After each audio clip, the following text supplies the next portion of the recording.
میرے آقا صلی اللہ علیہ وآلہ وسلم کے دیوانوں، لیکن آج ہم سب سے پہلے اللہ کی بارگاہ میں رجوع کریں گے، توبہ کریں گے۔ دیکھیے بہت سارے لوگ ایسے ہیں جو یہ سوچتے ہیں کہ بھئی اللہ تو کریم ہے، اللہ تو رحیم ہے، ہم کچھ بھی کریں وہ ہمیں معاف کر دے گا۔ لیکن ایک بات آپ سے کہنا چاہتا ہوں، بے شک اللہ کریم بھی ہے، رحیم بھی ہے، 70 ماؤں سے زیادہ اپنے بندوں سے وہ پیار بھی کرتا ہے۔ دوسری طرف ہماری توجہ نہیں ہے، مگر اللہ تبارک و تعالی غیرت والا بھی ہے، اور اس کی غیرت کا عالم یہ ہے کہ اگر معصوم جس کو اس نے اپنے ہاتھوں سے بنایا اور اس معصوم ذات کو فرشتوں سے سجدہ کروایا اور اپنا خلیفہ بنایا، اگر ان سے ایک لغزش پیغمبرانہ ہوتی ہے تو اللہ تعالیٰ آدم علیہ السلام کو اپنی غیرت کی وجہ سے جنت سے نکال دیتا ہے، اور آدم علیہ السلام 200 سال تک روتے رہتے ہیں، اللہ تعالیٰ کوئی جواب نہیں دیتا۔ تو کیا اس سے ہمیں عبرت نہیں ملتی کہ جو اس کے محبوب اور مقبول بندے ہیں، اگر وہ ایک لغزش پیغمبرانہ کرے، ایک قطع اجتہادی کرے، ان سے ہو جائے وہ بھی کسی حکمت کے تحت، تو 200 سال تک وہ روتے ہیں، پھر بھی ان کو کوئی جواب نہیں ملتا، تو ہم جیسے پاپی گنہگار سیاہکار ہمارا کیا حال ہوگا؟ ہم اللہ کی بارگاہ میں کیوں گڑ گڑاتے نہیں؟ دیکھو اللہ تعالیٰ تو بہت غیرت والا ہے، لیکن اس کے محبوب صلی اللہ علیہ وآلہ وسلم کی غیرت سے اللہ کی غیرت کا اندازہ لگاؤ۔ ہم سوچتے ہیں حضور ہم سے ہمیشہ راضی رہیں گے، اللہ ہم سے ہمیشہ راضی رہے گا، لیکن حضور علیہ السلام تو ہم جیسے لوگوں کی کوئی اوقات اور حیثیت ہی نہیں۔ حضور علیہ السلام تو چھوٹی چھوٹی لغزشوں پر صحابہ سے بھی ناراض ہو جاتے تھے، صحابہ سے بھی ناراض ہو جاتے۔ اگر حضور ہم سے ناراض ہو جائیں تو کیا ہوگا؟ ہم نے تو کتنے گناہ کیے ہیں، حضور کیسے چھوٹی چھوٹی لغزشوں پہ ناراض ہوتے ہیں، ذرا دیکھیں۔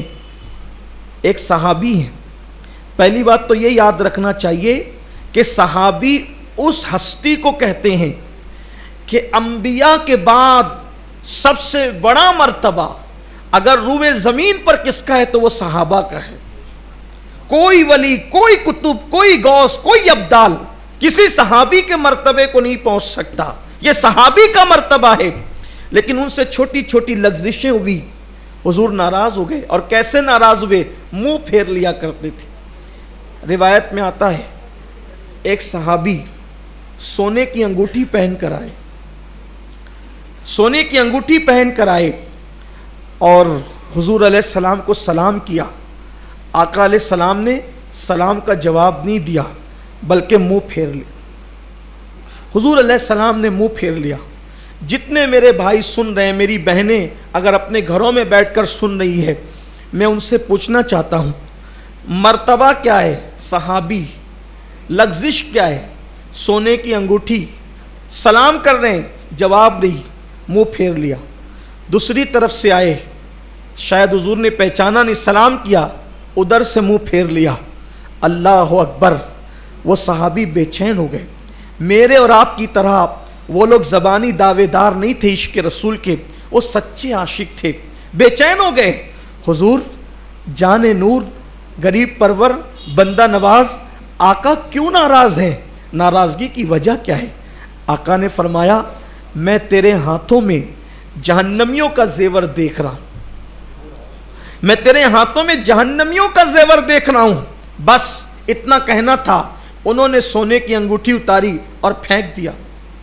پھر اللہ کے رسول تشریف لے گئے تو کسی نے کہا سونا تو مردوں پہ حرام ہے، عورتوں کے لیے تو جائز ہے، سونا اٹھاؤ اور سونا اٹھا کر کے اس کو بیچ کر اپنی بیوی کا زیور بنا دو۔ انہوں نے فرمایا اللہ کی عزت کی قسم، جس چیز کو میں نے محبوب کی خوشی کے لیے پھینک دیا ہے اب میں اس کو کبھی نہیں اٹھا سکتا۔ حضور علیہ السلام نے لیکن چہرہ پھیرا۔ دوسری حدیث سنیں، بات سمیٹتا ہوں، دوسری حدیث پاک سنیں۔ وہ تو صحابی تھے، ان صحابی کا نام حدیث کی کتابوں میں مجھے نہیں ملا، ان کا نام مجھے نہیں مل سکا، ہو سکتا ہے کسی کے علم میں ہو ان کا نام، لیکن ان سے بڑی ہستی اس لیے کہہ رہا ہوں کہ یقینی طور پر وہ صحابی نہ صدیق اکبر تھے، نہ فاروق اعظم تھے، نہ عثمان غنی تھے، نہ مولا علی تھے، ان چاروں میں کوئی نہیں تھا۔ ظاہر سی بات ہے جو بھی رہے ہوں گے وہ عام صحابہ میں رہے ہوں گے، لیکن اب ان سے بڑی ہستی، ذرا دل کے کانوں سے سننا بہت غور سے، ان سے بڑی ہستی پوری کائنات میں حضور علیہ السلام جس سے سب سے زیادہ پیار کرتے ہیں، پوری کائنات میں اللہ کے بندوں میں سب سے زیادہ حضور کو جس سے پیار ہے وہ ذات ہے حضور کی شہزادی سیدہ کائنات ملکہ فردوس بری، طیبہ طاہرہ عابدہ زاہدہ راکعہ ساجدہ نقیہ تقیہ رقیہ، ام ابیہا عالمہ غیر معلمہ، سیدہ فاطمۃ الزہرا فاطمہ بنت محمد، روح فدا و ارواحنا فدا صلی اللہ علیہ وآلہ وسلم۔ حضور علیہ السلام ان سے اتنی محبت کرتے تھے، اتنی محبت کہ ان کے بغیر حضور نہیں رہتے تھے، حضور علیہ السلام ان کے بغیر نہیں رہتے تھے۔ حضور علیہ السلام کا گھر اور ان کا گھر صرف ایک دیوار کا فاصلہ تھا، اور ابھی بھی حضور علیہ السلام جس حجرے میں آرام کر رہے ہیں اس سے لگا ہوا سیدہ کا حجرہ ہے۔ یہ شان کی، ایسی شان کی خاتون ہے کہ ایسی شان کی عورت کائنات کی نگاہوں نے نہیں دیکھی، جس کے بابا سید الانبیاء، جس کے شوہر تاجدار حل عطا خاتم الولایت فاتح خیبر باب مدینۃ العلم مولائے کائنات سیدنا علی کرم اللہ تعالی وجہ الکریم، جس کے بیٹے امام حسن امام حسین جنتی جوانوں کے سردار، نہ کسی کے بیٹے ایسے نہ کسی کا باپ ایسا، اور شوہر شان والا اور خود اتنی شان والی۔ حضور کتنا پیار کرتے، جب وہ آتی ہیں تو حضور ان کے لیے اٹھ کے کھڑے ہو جاتے ہیں، ان کو اپنی جگہ پہ بٹھاتے ہیں، ان کے ہاتھ چومتے ہیں۔ حضور علیہ السلام ان کے ہاتھ چومتے تھے اور ان کو اپنی جگہ پہ بٹھا کے کہتے ہیں فاطمہ تجھ پر میرے ماں باپ قربان ہو جائیں۔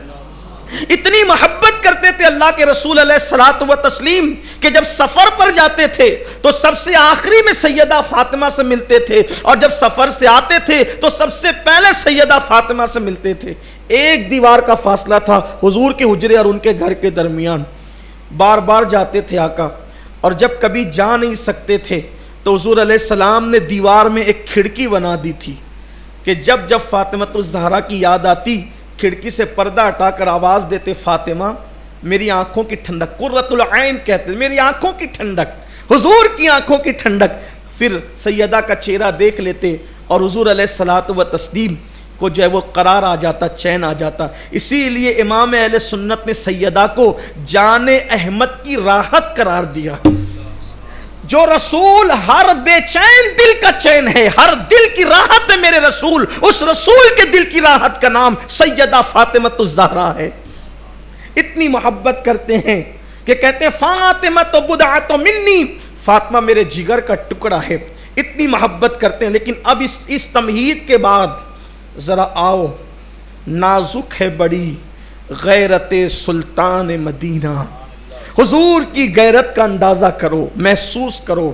ایک دن میرے آقا ہر دن کے معمول کی طرح سیدہ فاطمۃ الزہرا کے گھر تشریف لائے۔ کیا دیکھا کہ ریشم کے پردے جس پر تصویریں بنی ہوئی ہے وہ سیدہ فاطمۃ الزہرا کی دیواروں پر لٹکے ہوئے ہیں۔ سیدہ فاطمہ کی دیواروں پر پردے ریشم کے لٹکے ہوئے ہیں۔ اسلام میں دروازے پہ پردہ لگا سکتے ہیں، کھڑکیوں پہ پردہ لگا سکتے ہیں، لیکن دیواروں پہ پردے نہیں لگا سکتے۔